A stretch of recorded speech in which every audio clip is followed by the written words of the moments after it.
Hi friends, ఇవాళ ఆంధ్రమాత గోంగూర నిలవ పచ్చడి ఎలా చేసుకోవాలో చూద్దాం. ముందుగా గోంగూర శుభ్రంగా కడిగేసి ఇసుక లేకుండా పక్కన పెట్టుకోండి. ప్యాన్ తీసుకోండి, ప్యాన్లో 2 టేబుల్ స్పూన్ ఆయిల్ వేయండి.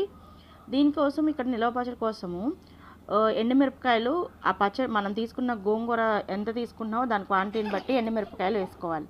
వేసుకొని అలాగే కొంచెం ఇక్కడ మెంతులు, ఒక స్పూన్ టీ స్పూన్ మెంతులు, ధనియాలు, జీలకర్ర, సో ఎవరి టేస్ట్కి తగ్గట్టు వాళ్ళు కొంచెం ఇంగ్రీడియంట్స్ అన్నీ కూడా మనం కలుపుకొని వేసుకోవాలి.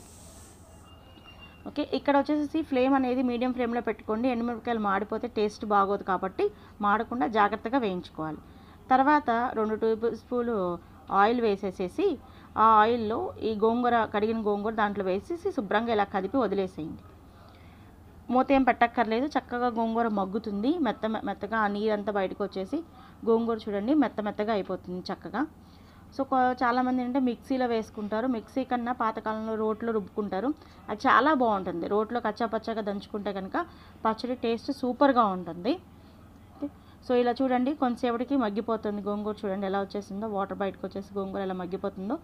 ఇంకా మగ్గనివ్వండి, ఎందుకంటే మనం ఇక్కడ రోట్లో నూరట్లేదు, at the same time mixie కూడా వేయట్లేదు కాబట్టి కొంచెం అలాగే కదుపుతూ ఉంచేసుకోండి. కదుపుతూ ఉంచుకుంటే మనకేమవుతుందంటే గోంగూరలో వాటర్ అంతా అబ్జర్వ్ అయ్యి చక్కగా గోంగూర మెత్తగా దగ్గరకు వచ్చేస్తుంది చూడండి. సో ఈ గోంగూర మనం అన్నంలో కూడా చక్కగా వేసుకొని, వేడివేడి అన్నంలో ఈ గోంగూర నిలవ పచ్చడి వేసుకొని చక్కగా నెయ్యి వేసుకొని తింటే చాలా బాగుంటుంది. ఏమి కూరగాయలు లేనప్పుడు, అందుబాటులో లేనప్పుడు, మనకి ఏమన్నా సడన్గా ఎవరన్నా వచ్చినా కానీ కొంచెం ఈ గోంగూర పచ్చడి అంటే ఎవరు కూడా అబ్జెక్ట్ చేయరు. వేడివేడి అన్నంలో గోంగూర పచ్చడి వేసుకొని నెయ్యి వేసుకొని తింటే చాలా బాగుంటుంది. గోంగూరలో మనకు ఐరన్ ఉంటుంది. ఓకే, సో ఇది హెల్త్కి కూడా చాలా మంచిది. సో ఇక్కడ చూడండి ఎలా కలుపుతున్నామో, గోంగూర మెత్తగా అయ్యేంత వరకు మనం కొంచెం, ఎందుకంటే ఇక్కడ మనం మిక్సీ యూజ్ చేయట్లేదు కాబట్టి కొంచెం మెత్తగా అయ్యేంత వరకు దగ్గరికి అలా చేసుకోండి.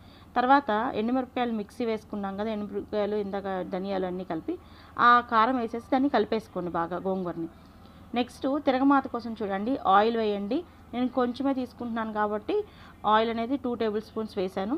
ఎక్కువ గోంగూర తీసుకున్న వాళ్ళు ఎక్కువ రోజులు నిలవ ఉండాలి అనుకుంటే ఆయిల్ ఎక్కువ వేసుకోండి. ఆయిల్ ఎక్కువ వేస్తేనే బాగా నిలవ ఉంటుంది.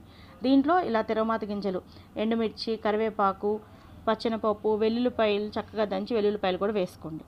ఓకే, ఇంగువ కూడా వేయండి. ఇంగు వేస్తే ఏమవుతుందంటే మనకు ఎటువంటి గ్యాస్ ట్రబుల్ ప్రాబ్లమ్స్ రాకుండా ఉంటాయి. టేస్ట్ కూడా చాలా బాగుంటుంది. నిలవ ఉంచుతున్నాం కాబట్టి ఇంగు వేస్తే టేస్ట్ చాలా బాగుంటుంది. సో ఇంగు వేసి తర్వాత ఈ తిరగమాతలో మనం గోంగూర కలిపేసేసుకోండి బాగా. ఓకే, తర్వాత చూడండి డిష్లో పెట్టుకోండి, చాలా బాగుంటుంది వేడివేడి అన్నంలోకి. సో మేము ఇక్కడ గోంగూర కాంబినేషన్ కోసం ఇలాగా పప్పు కూడా చేసుకున్నాము. పల్చగా చేశాను పప్పు. సో పల్చడి పప్పు వేసుకొని తర్వాత గోంగూర పచ్చడి కూడా దంచుకొని తింటే super super super. For more recipes please like, subscribe and share.